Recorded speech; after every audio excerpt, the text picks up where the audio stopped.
Tutaendelea na muendelezo la somo ambalo tulianza. Tunazungumzia habari ya maandalizi. Kitabu cha Efeso ile sura ya 2 mstari wa 19. Nasema, basi tangu sasa ninyi si wageni wala wapitaji, bali ninyi ni wenyeji pamoja na watakatifu, watu wa nyumbani mwake Mungu. Mmejengwa juu ya msingi wa mitume na manabii, naye Kristo Yesu mwenyewe ndiwe jiwe kuu la pembeni. Na katika jengo hilo lote linaungamanishwa vyema na kukua hata liwe hekalu takatifu katika Bwana. Katika yeye ninyi nanyi mnajengwa pamoja kuwa maskani ya Mungu katika Roho. Na Yohana ile sura ya 6 mstari wa 35 anasema, Yesu akawaambia, mimi ndimi chakula cha uzima. Yeye ajaye kwangu hataona njaa kabisa, naye aniaminie hataona kiu kamwe. Haleluya. Biblia ya Kiingereza inasema, and Jesus said to them, I am the bread of life. Nimependa neno ambalo ametumia, bread of life. Hapa hajatumia neno chakula. Haleluya. Nimesema maandalizi ni kitu ambacho ukisema ni kizuri, lakini mchakato wa maandalizi huwa ni maumivu. Na Yesu anatumia haya maneno mawili akizungumzia maisha yetu na maisha yake. Anasema, nyie sio wageni tena. Nyie sio wageni tena. Kwenye Efeso ile sura mstari wa 19 na 20.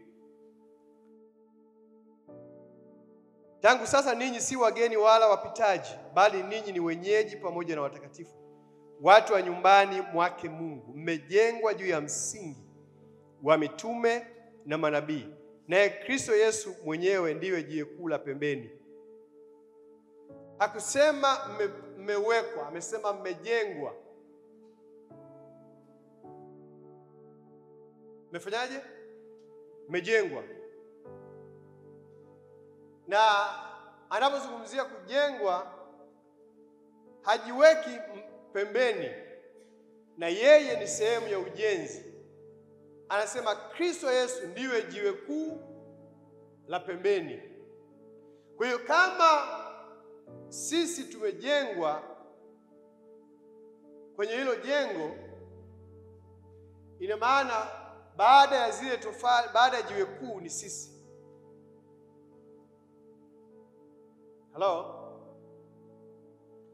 Yesu anatumia mfano wa jiwe kwa sababu ya background. Wapi ambapo anaandika taarifa hii, anamwandikia nani, na watu ambao anawaandikia ni watu wa namna gani?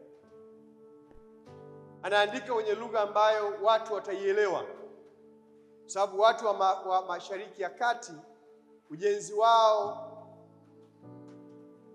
unategemea mawe, sio tofali.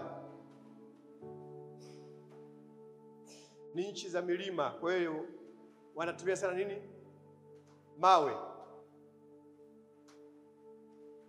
Na unapojenga kutumia mawe, utajenga mkononi, utakuwa na panga na utakuwa na chetezo. Kwa hiyo anasema yeye ndiye jiwe kuu la wapi? La pembeni. Na haya mawe yanapokusanywa kupelekwa site, yakiwekwa pale nje yanakuwa ni mawe. Yanaitwa rundo la mawe. Rundo la mawe. Na ile rundo la mawe likiwa pale, value yake ni ndogo sana. Au tofali zikiletwa zikamwagwa hapo, ni tofali 1000 na value yake itabakia kuwa ile ile. Hata akija mthamini akuta umeweka tofali 10,000 pale na mtu mwingine amejenga nyumba tofali 7,000, alafu wakaambiwa waithaminishe, watengeneze value, wale valuers waje kufanya value ya mtu mwenye nyumba amejenga tofali 7,000 imesimama, na mtu mwenye kiwanja lakini ameweka nje tofali 10,000. Unafikiri ni yupi ambaye value yake itakuwa ni kubwa? Na aliyejenga ndio value yake itakuwa kubwa. Kwa nini? Wakati anajenga kuna mawe yalichongwa,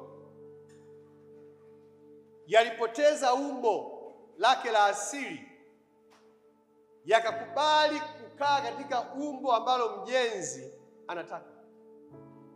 Lakini yalipokuwa yanajengwa na kukubali katika umbo ambalo mjenzi alikuwa anataka, yale mawe yaliwekewa simenti, yaliwekewa mchanga. Haleluya, haleluya. Kwa unaanza kuona hili jiwe lime add value, limeongeza thamani.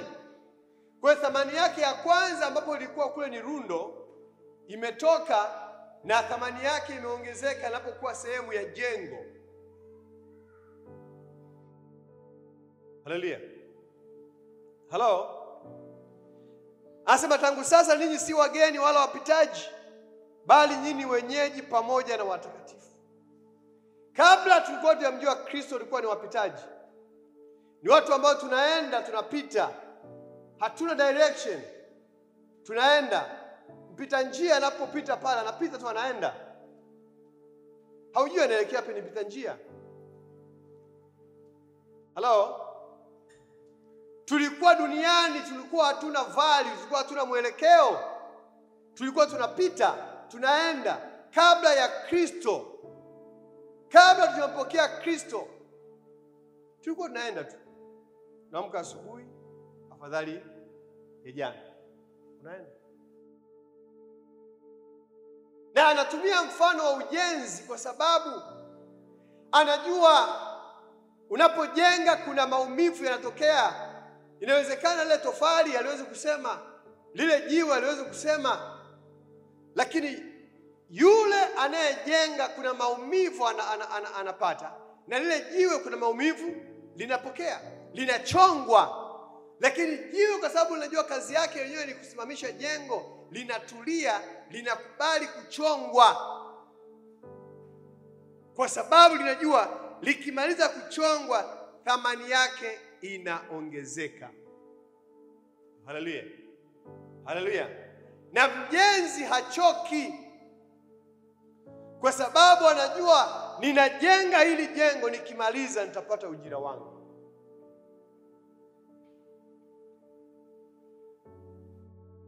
Anapata nini? Ujira. Lakini kinachonifurahisha zaidi, Yesu hajitoi. Anasema mimi ndiye jiwe kuu la pembeni. Ili huyu fundi aweze kunyoosha, anategemea ili jiwe la kwanza lilivyokaa. Analiweka, anachukua pimo maji, anapima, anaangalia.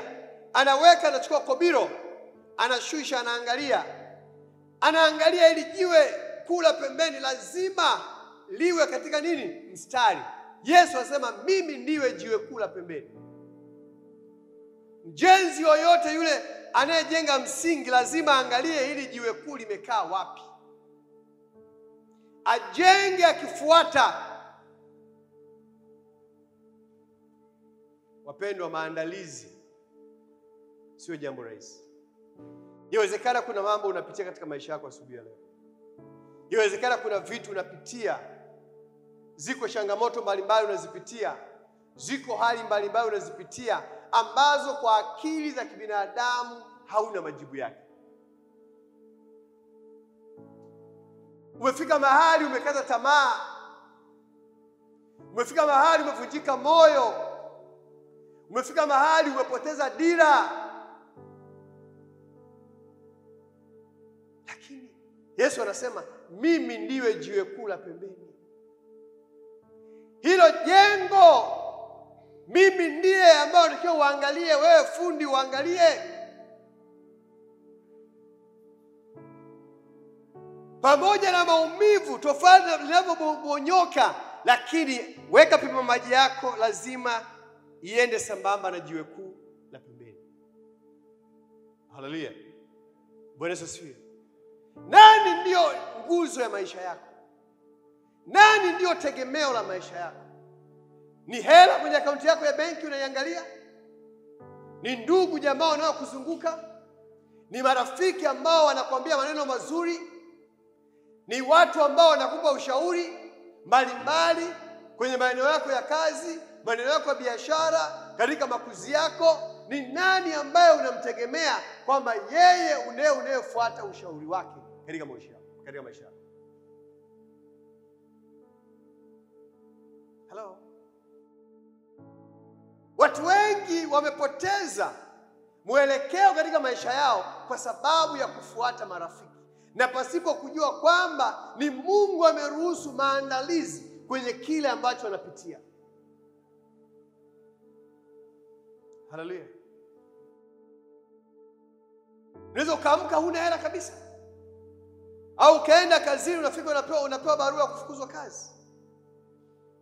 Hukumbuki kama juzi uligombana na bosi. Hukumbuki kama juzi uligombana na mtu yoyote yule. Lakini unafika ofisini unapewa barua kwamba bwana, mkataba wako. Unaona dunia yote imeanguka. Unaona dunia yote imekuacha. Unaona ni bora ardhi ifunguke uingie upotee. Kwa sababu tumaini lako uliweka kwenye kazi. Sababu tumaini lako uliweka yule bosi. Leo unaona bosi amekusaliti. Unaona bosi amekuacha, amekugeuka. Kwa nini akufukuze wewe? Na hapo ndipo wale wasiomjua Mungu, wasipojua njia za Mungu, wasipojua maandalizi ya Mungu, wanaamini wamelogwa. Unaanza kumfikiria fulani kazini kwako. Bwana kwa asikuja kwa ananisalimia vile anichangamkie. Unaanza kukumbuka wakati unapita njiani ulisikia paka analia. Hao ndio wale mapaka. Pale mtaani kwetu kuna wachawi sana. Na wewe unaenda kwa nani? Kwa waganga kienyeji.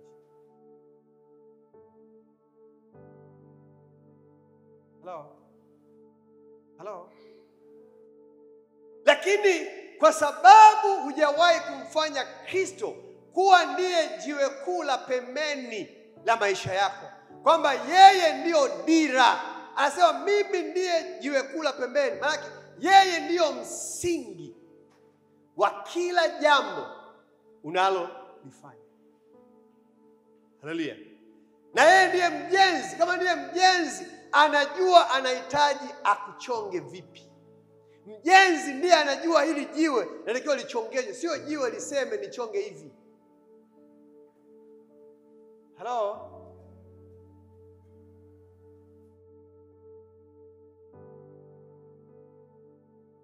Hiyo kupata hela afu from nowhere ikapotea, ikayuka.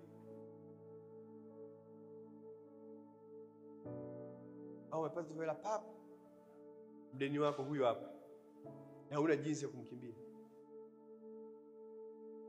Unapata hela pap, matatizo nyumbani kwenu unafanyaje? Yanatokea. Unafika mahali unachanganyikiwa. Umepata mchumba, karibia anaenda kutoa mahari. Akamwambia bwana, mimi samani, moyo wangu umekuwa Watu wa mjini umepigwa kitu kizito. Ulishawaambia rafiki zako na mchumba? Ulishawatumia picha za kijana aidha wa kike wa kiume? Ulishawaonyesha? Na ulishawaambia na tarehe anakwenda kutambulisha nyumbani?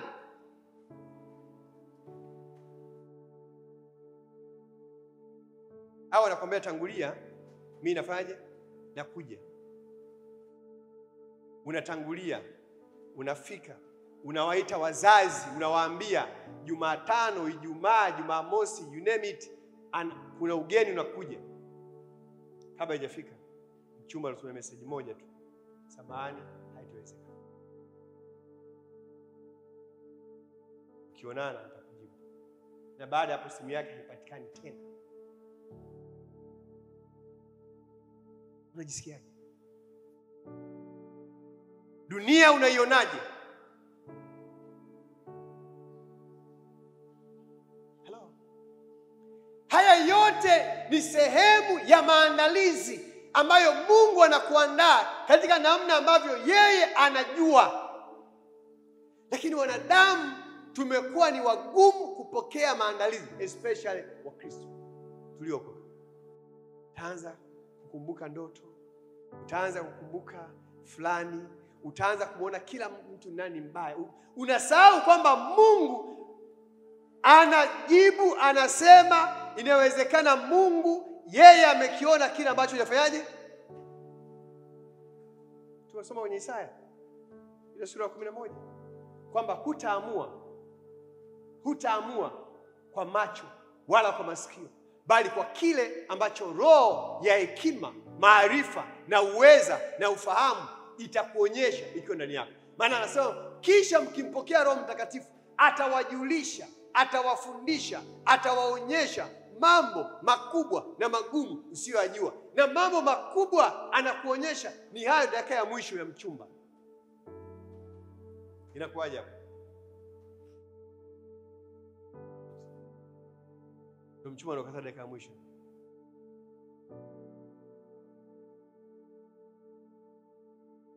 Tuzungumzie maandalizi.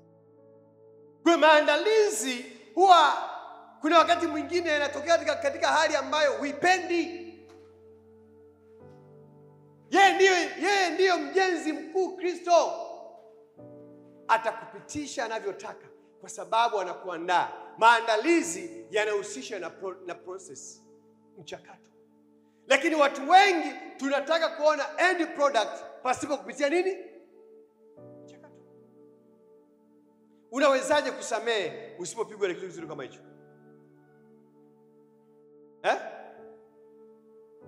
Hello. Unawezaje kumwamini Mungu wakati deal linafungwa last minute alafu mtu anatoa nje?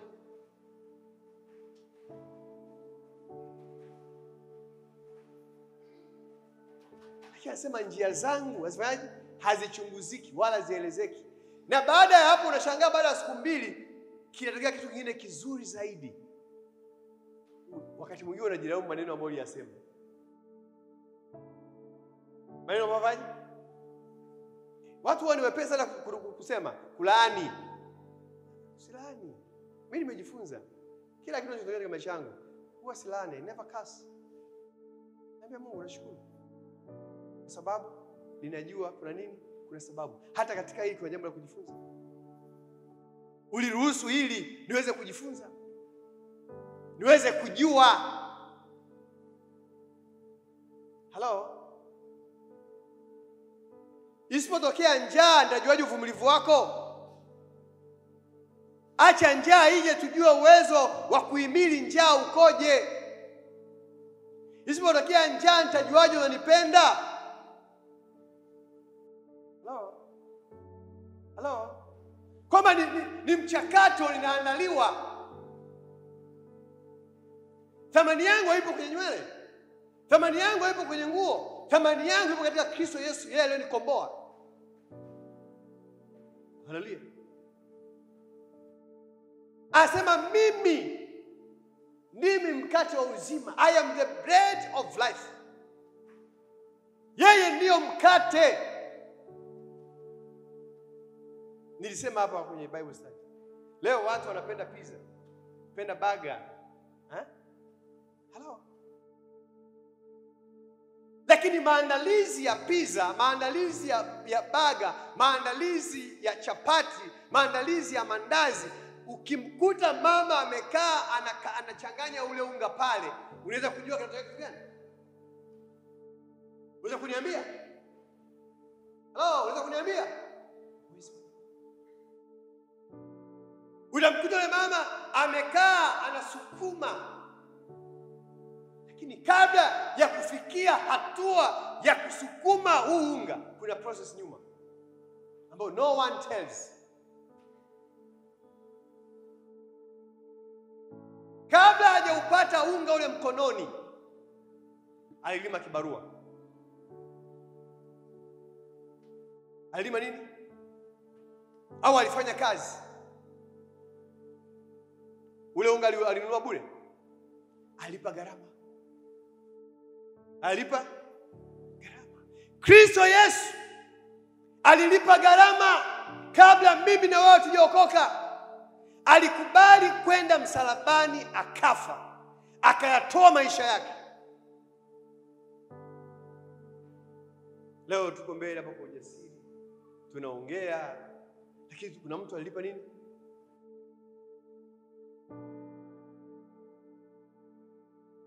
Tayari amesha kununua kwa damu yake. Sasa anaanza kukufinyanga. Isaya anamuita potters. Yeye ni mfinyanzi, ndio? Lakini kabla ya ule mfinyanzi, mimi nimesoma zile shule za zamani. Tulikuwa nasoma science scheme. Science scheme watu wengine mjua. Yes, shule imeita study za nini? Za kazi. Science scheme mnajifunza hizo study za kazi, kupika, kufanya nini. Mimi nimeanza kujifunza kupika nikiwa nyumbani, tena kujifunza nikiwa shuleni. Kwa tunatengeneza vyungu. Yule mfinyanzi anapoenda kuchukua udongo, na sio kila udongo unaweza kutengenezea chungu. Hallelujah. Hallelujah. Wewe ni udongo gani? Huwezi kuchukua mchanga ukatengenezea vyungu. Huwezi kuchukua udongo tifutifu ukatengenezea chungu. Chungu kinatengenezwa na udongo mfinyanzi. Na udongo mfinyanzi huu unapatikana kwenye vichuguu. Hello? Wewe vichuguu unakaa nani? Vichuguu unakaa nani? Unakaa mchwa. Unakaa kenge. Unakaa mburukenge. Unakaa nyoka mule. Una riski. Na nini? Una riski.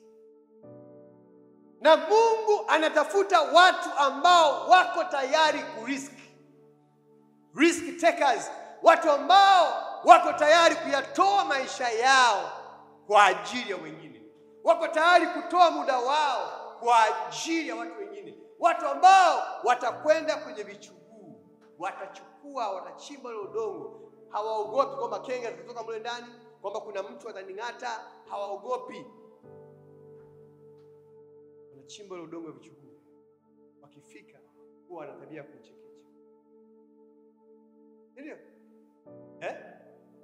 Hello? Wewe kitekita tu kidogo umesusa.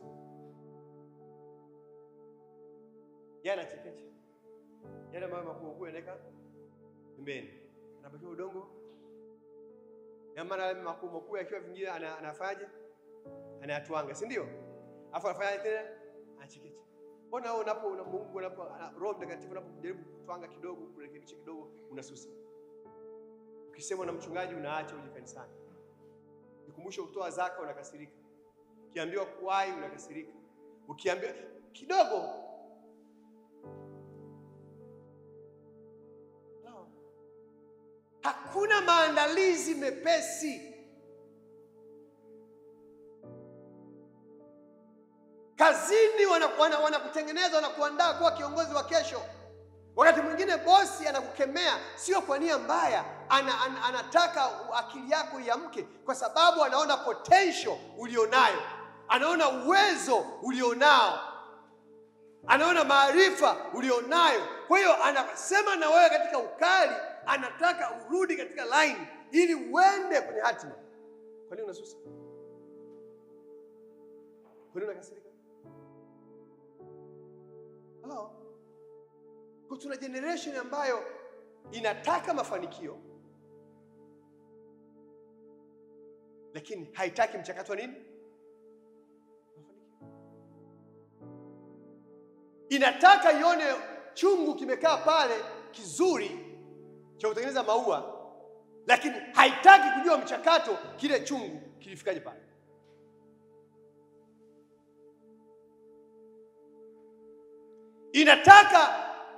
Anataka yeye ndio awe kile chungu kimebeba maua ambao kila mmoja akikiona anafanyaje na kifurahia.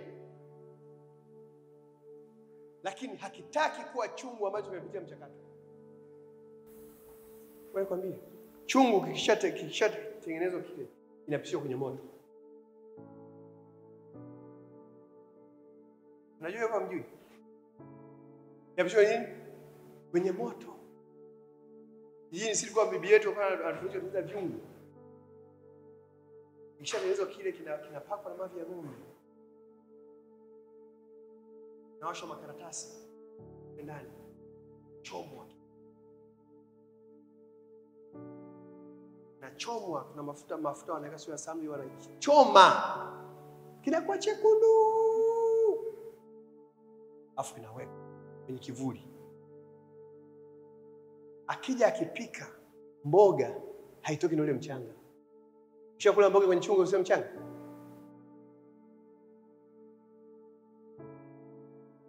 Hello. Sababu kilikubali kuandaliwa. Kilikubali kukaa kwenye moto. Kilikubali kuvumilia yote, kikawa chungu ambacho kulikuwa kwenye akili. Na kila mmoja anakifurahia. Hello. Lakini ukiona ni chungu, ukiweka mboga, ukitoa ina mchanga, hakipikiwi tena. Kinafanyaje? Kinatupa. Hello. Kwa nini watu wataka kuwa na wewe? Kwa nini watu watakuwa rafiki na wewe? Kuna vitabia ambavyo vinawakimbiza. Kristo alipokuwa anajaribu kukutengeneza, alipojaribu kushape vile vitabia, ulikuwa unafanyaje? Unarusha nini? Unarusha nini? Shona watoto ambao analia afu anambembeleza, afanya yuko mgongoni afanya anatoa miguu. Wako watu wa aina hiyo makanisani.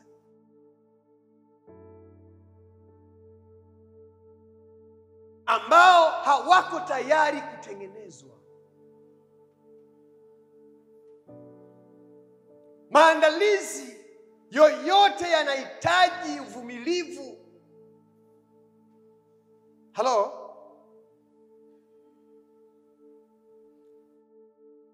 Asema Yesu mwenyewe ni jiwe kula pembeni. Katika jengo lote linaungamanishwa vema na kukaa hata liwe hekalu takatifu. Katika yeye jengo zima linaungamanishwa.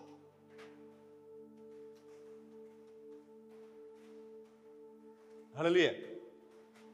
Bwana Yesu asifiwe. Nataka nimalizie. Katika Yohana anasema yeye ndio nani? Mkate. Yesu akamwambia mimi ndimi chakula cha uzima. Kwenye Biblia kinasema mimi ndimi a bread of life.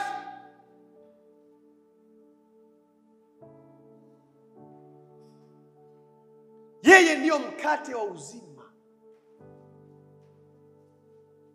Nani asiyefurahia asiyependa mkate hapa? Lakini kuna process. Kuna nini? Kuna process. Usifurahie ile pizza. Ile pizza ilikandwa. Ilifanyaje? Ilifinyangwa. Mpendwa, kama unataka kuwa kitu ambacho kila mmoja atakifurahia, kama anavyoiona pizza na kuifurahia, kubali kufinyangwa, kubali kutengenezwa, kubali kukosolewa, kubali kuambiwa ukweli, kubali kuonywa, kubali kuelekezwa. Haleluya. Ile pizza ilikubali. Yaani ulichukuliwa unga ukachika. Na siku hizi wa mama siku hizi akwambia anakanda na mafuta ya moto. Ukamwagiwa mafuta ya moto ule unga. Ukachomwa na mafuta ya moto. Ukaanza kufanyaje? Kandwa, si ndio? Ukakandwa, ukapigwa, umetulia tu. Wakati unga haujui ni shepu gani, lakini unga umetulia tu. Mtengenezaji anajua shepu itakayotoka. Unga haujui. Haleluya. Haleluya. Maandalizi unayopitia, Yesu anajua anataka akufanye kuwa nani. Anajua hatima iliyo mbele yako. Anajua ukubwa wa jambo lilo mbele yako. Anakuandaa ili uweze kulicontent, uweze kulibeba huko mbele. Haleluya.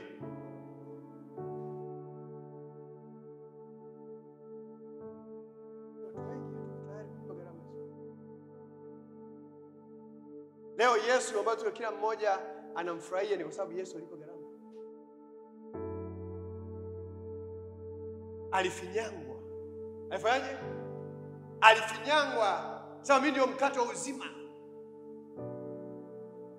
Alikubali kufinyangwa. Akafinyangwa, akaenda akawekwa kwenye tanuri. Kwenye oven, mkate unafanya nini? Kwenye oven.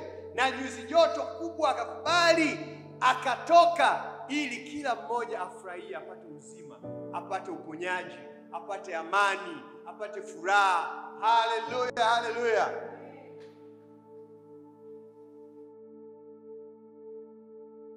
Unataka kuona furaha katika maisha yako? Unataka kuona furaha katika biashara yako? Unataka kuona furaha katika ndoa yako? Kubali kutengenezwa. Kubali kulipa gharama. Kubali kuelekezwa. Kubali kuonywa. Yesu alikubali yote haya. Leo yeye ndio msingi. Haleluya. Anasema mimi ndiye chakula. Tunaona chakula kazi yake ni kung'arisha, kuleta afya ndani ya mwili. Haleluya. Bwana Yesu asifiwe.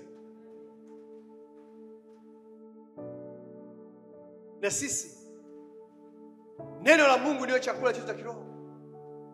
Lazima tukubali kiu yote, njaa yote tulionayo haiwezi kutimilizwa na vitu vya duniani isipokuwa katika msingi wa neno la Mungu. Haleluya. Asema mtu hataishi kwa mkate tu, si ndio? Bali kwa kila. Tunahitaji neno wapendwa. Tulipe nafasi katika maisha yetu. Tuliruhusu katika maisha yetu. Tusiishie tu kulisikiliza. Tulipe nafasi katika maisha yetu kila siku. Na hapo ndipo ambapo tutaona matokeo katika maisha yetu. Lakini kuwa Wakristo wa kawaida, wakuja Jumapili na kuondoka, Jumapili na kuondoka, hauwezi kuona matokeo katika maisha yako. Kristo amekuweka kwenye hiyo kazi. Kristo amekuweka hapo kwenye biashara. Kristo amekuweka hapo kwenye familia. Kristo alipokuweka pale, anakuandaa kwa sababu ya hatima iliyo mbele yako. Yawezekana leo huione ile hatima, lakini yeye kama mfinyanzi anaiona hatima.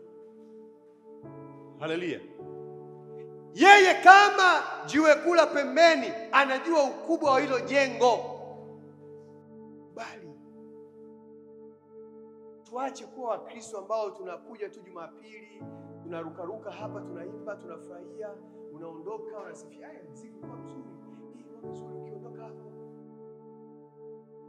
hamna matokeo.